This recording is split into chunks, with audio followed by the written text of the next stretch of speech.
Indonesia cerdik, bisa ambil untung dari Cina dan AS dengan cara ini di Natuna Utara. Halo Sobat Taktik Militer. Dilansir dari laman berita Zona Jakarta, Indonesia memang harus main cantik di Natuna Utara karena lawannya Cina.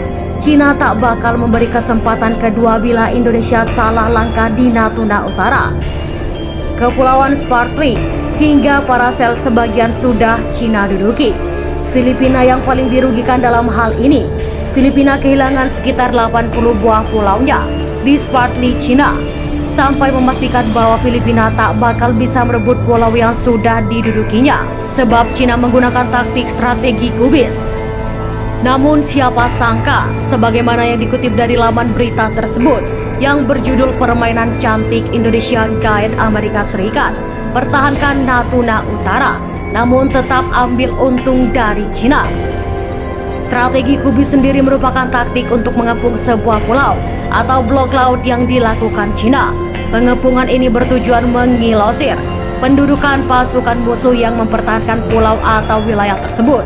Ketika dikepung, otomatis suplai logistik tak bisa mengalir ke sana karena disekat Cina. Dia bisa menggambarkan strategi kubis yang mengharuskan mengelilingi area yang diperebutkan dengan begitu banyak perahu nelayan, kapal administrasi, kapal pengintai laut, kapal perang angkatan laut, bahwa pulau itu sebagai dan seperti dibungkus lapis demi lapis sebuah seperti kubis. Jelas New York Times pada 2013 silam. Menurutnya Bella Navi harus mengaplikasikan strateginya ini di masa depan. Kita harus melakukan lebih banyak hal seperti itu di masa depan. Untuk pulau-pulau kecil, itu hanya beberapa pasukan yang dapat ditempatkan di masing-masing pulau, tetapi tidak ada makanan atau bahkan air minum di sana.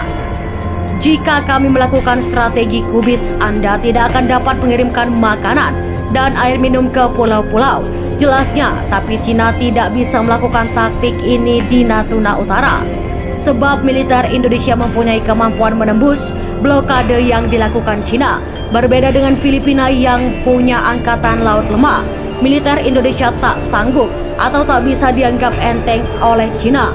Indonesia sudah membangun batalion komposit di Natuna. Batalion ini bertugas menjaga kedaulatan Indonesia di Natuna, yang sengaja dipersiapkan menyambut datangnya eskalasi konflik bersenjata melawan Cina. Indonesia menempatkan 4 kapal perang di Natuna. Kapal perang ini bertujuan mengusir unsur Cina seperti Coast Guard dan nelayannya dari keluar Natuna Utara.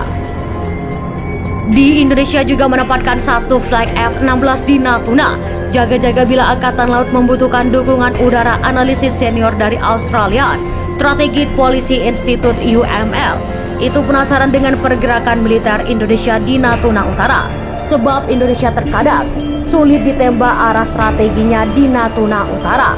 Negara-negara Asia Tenggara telah memodernisasi kekuatan militer mereka jauh sebelum Cina meningkatkan kekuatan militernya, terutama karena seiring dengan pertumbuhan ekonomi mereka. Kekayaan pemerintah juga meningkat. Mengapa Indonesia melakukan investigasi pembelian Rafale ini sekarang? Tempat yang jelas untuk dilihat adalah Cina, yang kebangkitannya sebagai kekuatan maritim menciptakan komplikasi bagi Indonesia di Laut Cina Selatan. Jelasnya, media Cina, suhu bahkan sudah memergoki kekuatan tempur Indonesia di Natuna. Indonesia setidaknya menyiapkan 1.000 tentara siap tempur di Natuna saat ini. Pemerintah Indonesia baru-baru ini membuka pangkalan militer besar di Kepulauan Natuna dekat 9 garis putus-putus di Laut Cina Selatan, berencana untuk menempatkan lebih dari 1.000 tentara.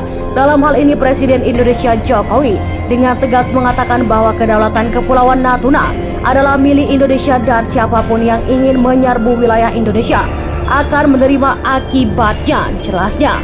Jadi bagaimana pendapat Anda? Silahkan komen di kolom komentar.